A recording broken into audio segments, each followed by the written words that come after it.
এই যে কামনা, তুমি বুঝতেও পারছো না কামনার মার কেমন। এই যে এই যে প্রথম যে কামনায় আমরা আসনে বসি, বুঝতে পারছো? নিজেকে অ্যানালাইসিস করো, তাহলে বুঝতে পারবে, না ধরতে পারবে না তুমি। আমি অনেক সময় বলি না, আমি সাধনার প্রথম প্রথম সাধনা বসতাম, 3 ঘন্টা কই কিছু তো দেখি না, বসতে ইচ্ছা করতো না। 3 ঘন্টা এত কষ্ট করবো, কিছু যদি না দেখি চোখ বন্ধ করে, তাহলে কেমন লাগে? তাহলে আমি কোনোদিন দেখেছিলাম, সেটা দেখতে পাচ্ছি না, তাই আমার এটা ক্রিয়েট করলো মন। এবার তুমি যদি ক্রিয়েট করো যে এই যে নবরাত্রি, এই নবরাত্রিতে আমি যদি সাধনা করি, তাহলে আমার বেনিফিট আছে। এই যে তুমি বৈশ্য হলে, আমরা সমাজকে কি করেছি? ব্রাহ্মণ, ক্ষত্রিয়, বৈশ্য, শূদ্র করেছি না? কিন্তু গীতা এই সমাজকে বলছেন না, কিন্তু আমরা পড়ুয়া পণ্ডিতরা গীতা পড়ে সমাজকে বন্টন করে দিয়েছি। কিন্তু গীতা কিন্তু সমাজের কথা বলেননি, গীতা নিজের ভেতরের কথা বলেছেন।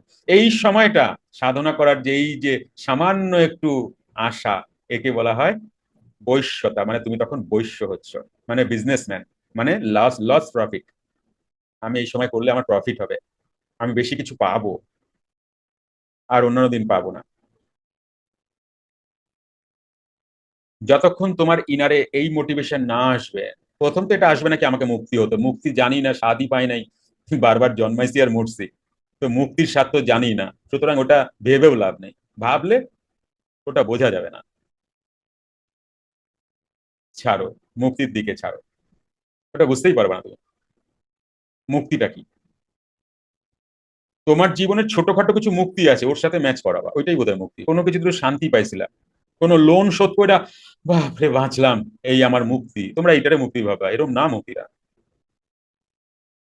একটা এক্সাম্পল দিলাম, বুঝতে পেরেছো? কন্যাদায়গ্রস্ত পিতা কন্যাকে বিবাহ দেওয়ার পর যে মুক্তির আশ্বাদ পায়, এমন না, এমন না। মুক্তির মধ্যে কোনো লস প্রফিট নাই। তুমি কোথায় যাচ্ছ মুক্তিতে? মুক্তি কখন হয়? যখন ত্রিগুণাতীত, মনাতীত, ত্রিগুণাতীত, ইন্দ্রিয়াতীত, মনাতীত, ত্রিগুণাতীত, তারপরে মুক্তি।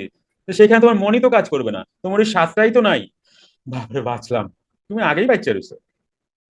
এবার বুঝতে পারতেছো, ফিল করতে পারবা মুক্তি? মুক্তির স্টেজটা ফিল করতে পারবা? পারবা না, মন পারে না। যেদিন যতদিন না তোমার এটা ইনারে ফিট না হচ্ছে যে গুরু বলেছেন তার সম্মান, তাকে ভালোবাসি, তাকে শ্রদ্ধা করি, তাই আমি রোজ করব। যুক্ত ক্রিয়াযোগ, সুষুম্না অন্তর্মুখী প্রাণায়াম, সম্ভাবী মহামুদ্রা, কপালভাতি শিখতে চাইছেন? প্রতি সপ্তাহে মঙ্গল, বুধ ও বৃহস্পতিবার রাত 8টা থেকে 9টা অবধি জুম অনলাইনে নিজের বাড়ি বসেই শিখতে পারবেন। যোগাযোগ জ্ঞানী গুরু কমিউনিটি, ফোন নাম্বার 990368